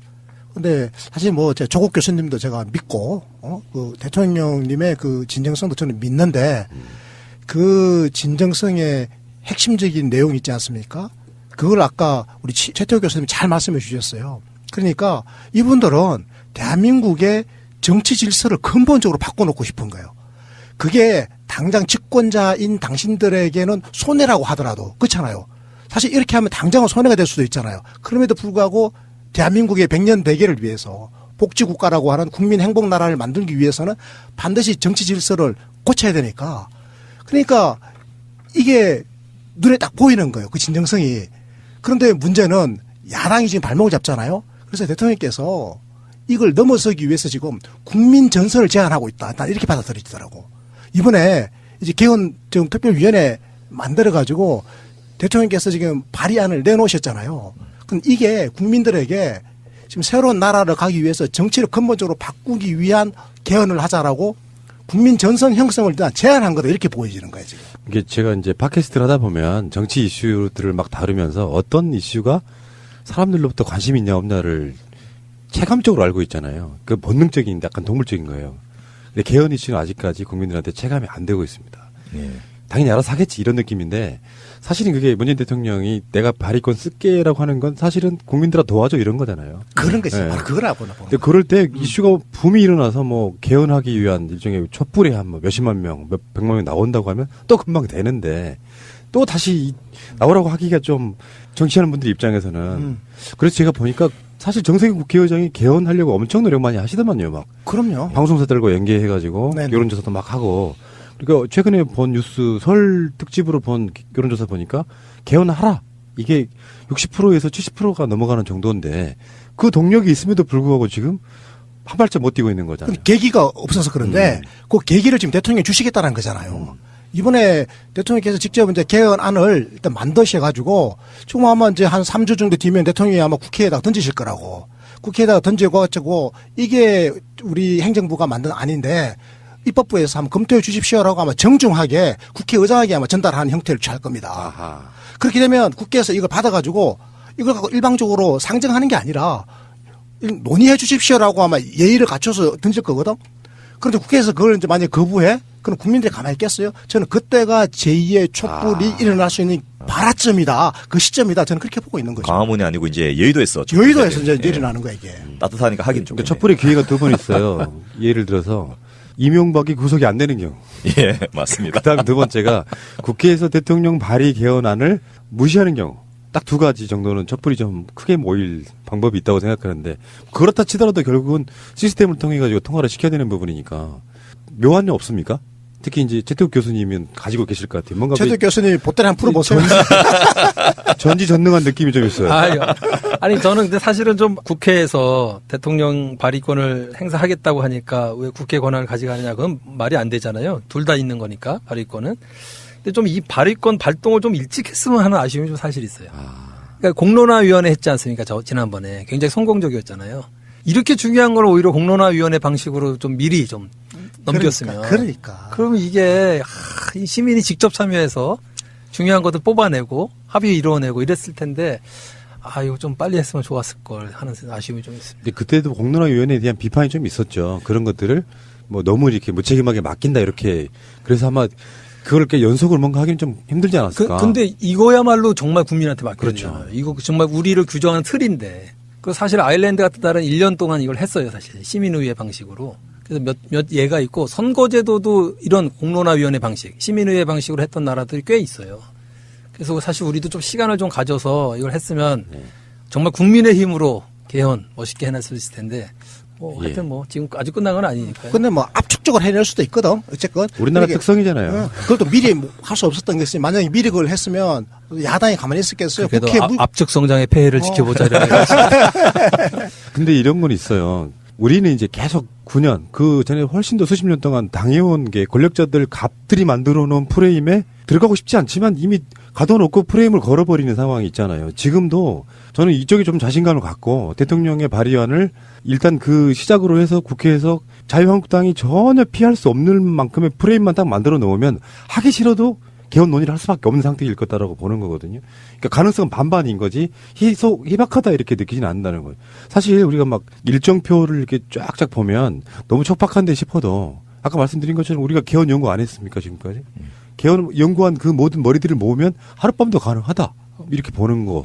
예. 하나는 이제 민주당이 그 여당으로서 정치력을 발휘해서 앞서 말씀드렸던 대로 예를 들면 지금 현재 야당들은 아마 상당 기간 동안 자기들이 집권할 가능성이 없고 또 현 상태에서 2020년 선거를 총선을 치른다면 당선도 안 될 가능성이 많으니까 좀 기존의 그 시스템을 깨고 싶어하는 특히 수도권에 있는 좀 똘똘한 야당 의원들은 그런 욕구가 있지 않습니까?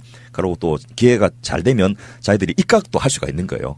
그런 것을 이제 그 가능성을 열어주면서 이제 내부 반발표를 유도하는 그런 것도 가능하고 앞서 말씀드렸던 대로 국민투표의 행태 자체를 단일된 개헌안을 가지고 국민들에게 찬반을 두 가지 안으로 가장 쟁점되는 두 가지 안을 가지고 A안 B안 선택을 하는 그런 투표를 제한하는 행태로 국회에서 국민투표 의결을 해버려도 되는 거고요. 또 하나의 방법은 그야말로 예를 들면 정세균 국회의장이 국회에서 공론화위원회를 만들어서 이것을 KBS, MBC에 공중파에서 생중계를 하게 해가지고 그야말로 한 몇 시간씩 잇달아서 방송을 하면서 국민들 관심을 확 유도한 다음에 그것을 밀어붙이는 이런 방법들도 하기에 따라서 얼마든지 가능하다는 거죠. 저는 우리 푸른나무 말씀하시는데 상당히 저는 나름대로 근거가 있다고 저는 보는 게요. 일단 대통령께서 정세균 의장에게 대통령의 안을 일단 넘기잖아요. 한번 검토해 주십시오라고 예의를 갖춰서 넘기면 정세균 의장이 이제 논의를 한번 해보자라고 할 거 아니겠습니까? 저는 그렇게 되면 그때부터 본격적으로 아마 국민의 관심이 모여지고 아마 이 개헌을 중심으로 하는 새로운 어떤 상황이 벌어질 것이다. 그렇게 되면 또 이게 상황이 어떻게 더 전개될지도 사실은 우리가 알 수가 없는 거죠. 이제 거기서 끌어낼 수 있는 부분이 있어요. 이제 벌써 할 얘기는 아닌데 저쪽에서 완강하게 이 투표율이라든지 지방선거 때 어떤 자기들 이익 때문에 지금 거부하는 경우도 있잖아요. 그런 이유도 있잖아요. 그러면 지방선거 이후에 오죽했으면 뭐 세월호 비용이 뭐 5천억 들어가는데 뭐 지방선거 뭐 개헌을 어쩌고 했던 말 국회의원도 있잖아요. 그러면 꼭 저쪽 말대로 일반 지방선거가 아닌데 확실하게 못을 박아주는 방법까지는 가능하다고 보거든요. 그렇죠. 지방선거 때가 아닌데 그렇죠. 조금 더 연구해서 올해 말까지는 무조건 개헌한다라는. 그건 확실히 가능해요. 네. 만약 그조차도 거부하면 쟤네들 지방선거 못 치러요. 야당은. 중요한 얘기죠. 굉장히 중요한 포인트. 그러니까 던져놓기를 저쪽이 뭔가 막 얻어내려고 하는 것보다는 훨씬 더 공세적으로 밀어붙여야 이쪽이 뺏기는 게 적다. 이렇게 말씀드리고 싶은 거죠. 지방선거와 개헌이 이렇게 맞물리면 확실히 저쪽이 불리할까요? 근데? 불리하겠죠, 아무래도. 지금 워낙 인기도 여기에요. 줄초상이죠, 저쪽은. 보지도 않고 아마 다 찍을 겁니다. 그러면 이런 방법은 어때요? 지방선거에는 못하는데 올해 10월 달까지는 각 당 대표들이 모여갖고 하기로 합의를 딱 사진 하나 찍어놓고 무조건 하는 걸로 해도 나쁘지 않을 것 같은데? 저는 그렇게 낙찰될 확률이 저는 굉장히 높다고 생각해요. 만약에 연내 어느 시점까지 하겠다라고 저 야당이 약속을 안 하고 지방선거를 치르잖아요. 그럼 야당은 지방선거 못 치릅니다. 그렇겠죠. 그럼요. 왜냐니까 대통령께서는 그 대선 공약을 지키는 정치인이 되기 위해서 최선을 다했는데 끝까지 그 당기 장약 때문에 그걸 거부하는 논의도 안 하겠다라고 하고 일정도 확인 안 해주면 그러면 저 정당으로서 존립할 수가 없는 상황까지 아마 내몰리게 될 거라고 저는 보고 있어요. 그러면 대통령 발의 개헌안은 사실 궁극적으로는 그런 목표로 가는 게 아닌가 싶은데요. 숨어서는 어쩌면 그런 식으로 이렇게 그렇다면 당장 이번에는 안 할 테니까 날짜를 정해줘. 거기까지는 하자 이렇게까지 갈 수 있잖아요. 그렇죠. 제일 좋은 방법은 개헌하는 거예요. 이번에 원포인트. 뭐냐면 붙이게 이 헌법은 올해 말에 그러네요. 진짜 그런 개혁한다. 붙이겠네요. 그러면 개헌이잖아요. 붙이게 한 조 하는 거. 그러면 되죠. 근데 그것도 국민투표를 붙여야 되잖아요. 또. 그러니까요. 국민들은 그래 그렇게 해라. 국민들이 명령해 주시는 거죠. 제가 듣기로는 정치적인 협상의 그 카드로 쓸 수도 있고 또 국민들 뽑아진 대통령이 함부로 할 수 있는 말은 아닌데 예를 들어서 선거제도 개혁을 통해서 이 정치 구조를 바꿀 수만 있다면 권력 분산도 양보하자. 그리고 심지어는 임기 단축까지도 양보할 수 있다. 모든 것을 내서라도 요거 하나는 해내야 된다. 이런 의견들이 이제 그 여권하고 청와대 핵심 참모들 사이에 있는 그런 것으로 알고 있고요. 그런 의지를 갖고 있다면 저는 뭐 충분히 약간 뭐로 가더라도 또 시간 좀 더 걸리더라도 가능하지 않겠나 싶습니다. 카톡에 도는 정보에 의하면 문재인 대통령의 임기는 며칠 안 남았습니다. 대통령 보궐선거여서 2월 25일이면 끝난대요. 참. 예전에는 그런 것도 있었어요. 문재인 대통령 임기를 단축해가지고 국회의원 선거랑 대선이랑 맞춰서 한 번 더 출마할 수 있게 해주는 방안도 있다. 뭐 이렇게 온갖 정치 술술이 이렇게 돌더만요. 근데 어떠세요? 그 교수님은 문재인 대통령을 직접 이렇게 보고 혁신위회 활동 참여를 하셨잖아요. 예, 가끔씩 뵀죠. 예. 이제 그분 스타일로 보면 이 개헌을 어떻게 생각하시는 것 같아요? 그러니까 뭐랄까 확실히 갖고 밀어붙이시는 건지 아니면은 정말 진정성 담아서 반응 생각 안 하고 그냥 그렇게 하는 건지 어떤 의도가 있다고 보세요? 가장 핵심이. 근데 우리 여기 좀 스튜디오에 있는 분들이 대통령이라고 생각해 봅시다. 이런 제안을 해보고 싶은데 개헌이 유일하게 대통령이 해야 될 일이 아니잖아요. 이 북한 문제를 어떻게 할 것인가. 미국은, 중국은, 지방 분권은 뭐 기타 등등 다. 그래서 그렇게 쉽지만은 않을 것 같아요. 이게 개헌이 다른 또 그거 못지않게 중요한 이슈들과 어떻게 연계해서 작동할까 이런 고민을 해야 되기 때문에 글쎄요. 개헌만 유일한 목적으로 삼는다면은 더 확실하게 밀어붙일 수 있는데 다른 못지않은 중요한 것들이 있어서 이렇게 연계를 계속 생각하다 보면 시간을 우리가 기대했던 것보다 늦출 수도 있고 돌아갈 수도 있고 그럴 것 같아서 제가 뭐라고 말씀드리기 어려운 것 같습니다. 그러니까 이게 혁명이라는 표현을 썼는데 피를 안 흘리는 혁명이 되다 보니까 그 엄중함을 좀 못 깨닫는 부분들이 있는 것 같습니다. 예를 들어서 그 정도로 해서 기존의 시스템이 잘못됐다는 걸 확인하면 사실은 지방선거 자체가 개헌이 된 상태에서 치러져야 되는 게 저는 맞다고 생각하거든요. 비례대표를 집어넣는 것도 그런 방식으로 그렇죠. 집어넣어야 되고요. 근데 지금 너무 지체되어서 가고 있어가지고 한 나라의 대통령이 구속돼서 감옥에 있는 것이 별일이 아닌 것처럼 돼버리는 분위기도 분명히 있는 거죠. 그렇죠. 예. 개헌이 이야기할 거리가 굉장히 많네요. 생각보다는. 그래서 다음 시간에 PD님이 허락해 주시면 하성수 부위원장이 직접 나와서 개헌이 어떻게 진행되고 있는지를 한번 보고를 하겠다고 하니까 기대를 해 주시면 나오시죠. 좋을 것 같습니다. 뭐 당연한 걸 이게 시리즈로 가면 좋은 거고요. 예, 제가 그럼 허락해 주시다고 연락을 드리겠습니다. 복지의 시작은 헌법입니다. 아시잖아요. 예. 그 복지를 헌법에다가 아주 많이 담겠다는 거고. 일단 지방도 마찬가지고 복지도 마찬가지고 선거도 마찬가지고 여러 가지인데 그런 것들이 바뀌어야만 정말로 나라가 바뀌는 계기가 아닐까 싶고요. 모든 시스템의 시작이 헌법인데요. 여기에 대해서 지금 심혈을 기울여서 연구하고 계시는 우리 교수님 마지막으로 한 말씀 애청자분들께 뭐 부탁도 좋고 한 말씀 해주십시오. 저는 아까 제가 드리고 싶었던 말씀을 드렸는데요. 정치 개혁의 목표는 복지국가다. 여기 복지국가 소사이어티 분들이 계셔서 하는 말이 아닙니다. 정치는 수단이 있지 않습니까? 다 같이 평등하게 자유를 누리는 사회, 이것을 만들기 위해서는 정치적 수단 외에는 없습니다. 그래서 그 정치적 수단을 확보하기 위한 방식으로서의 개헌, 선거제도 개혁 얘기를 하는 거니까 지금 시간이 좀 없어서 답답하긴 하지만 그러나 이게 하루아침에 될 문제는 당연히 아니니까요. 이 청취하시는 여러분들께서 시민권을 발휘해 주시길 바랍니다. 그래서 때가 언제일지 몰라도 반드시 수단으로서의 정치를 확보하기 위해서 노력해 주십시오. 감사합니다. 좋으신 말씀이고요. 애청자분들은 이게 이제 어떤 그런 논란이 돼서 문재인 대통령이 AS 해주세요 하면 촛불 들고 나오시는 준비가 하시고 촛불 비축해야 되겠네요. 오늘 감사드리고요. 다음 주에 또 뵙겠습니다. 고맙습니다. 감사합니다. 인터넷 쇼핑몰을 하고 싶으세요? 회사 홈페이지를 만들고 싶으세요? 새날과 연대하는 한국 도메인 지원센터에 연락해보세요. 새가 날아든다를 듣고 연락했다 하시고 상담을 한번 받아보세요. 친절하게 응대를 해주실 겁니다. 아주 저렴한 가격으로 홈페이지를 만드는 방법, 한국 도메인 지원센터입니다. 02-604-2616 한글로 한국도메인센터.kr 홈페이지 잘 만드는 회사가 한국 도메인 지원센터라는 것을 전 세계가